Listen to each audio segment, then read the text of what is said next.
Hello mga kamima, mga kachicha! Andito po ngayon tayo sa Kolkata Airport. Andito tayo ngayon dahil papunta tayo sa Goa, sa Kanjalim.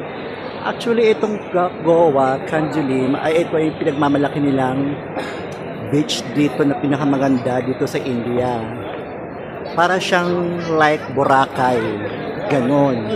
Yun ang pinakasikat dito sa kanila na beach dito sa Goa, dito sa India. Kaya mga kamima, mga kachicha, mga ka-travel, tutur ko kayo mamaya sa aking pagpunta sa Goa. Actually, itong India nito is napakalaking bansa na itong India to. Kaya mahirap libutin ito ng isang buwan lang kasi marami silang probinsya at marami silang city dito sa India, mga ka-travel.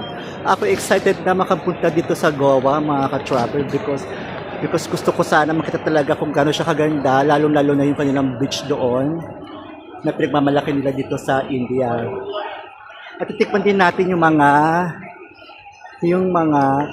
food nila doon, kung ano yung mga sikat na pagkain nila doon sa Goa. O paano mga ka-travel, mga ka-chicha, ha?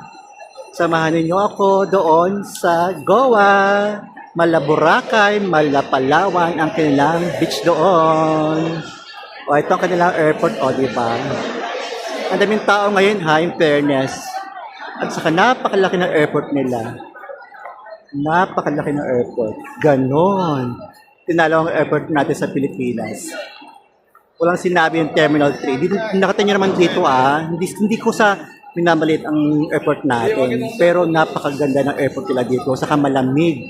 Nakita naman ninyo, Diyos ko, lahat ng mga tao dito naka-jacket. Katulad sa Pilipinas na nababalitaan ko, na ang airport natin ay medyo parang mainit yata, mga kachicha, mga ka-travel. Ayan, meron din sila ditong pa escalator, di ba? Saan ka pa, mga kamima, mga ka-travel, mga ka-chicha, di ba? Lakado. Ang ating gate is 105. Papunta doon sa ating boarding time, mga kamima, mga ka-travel.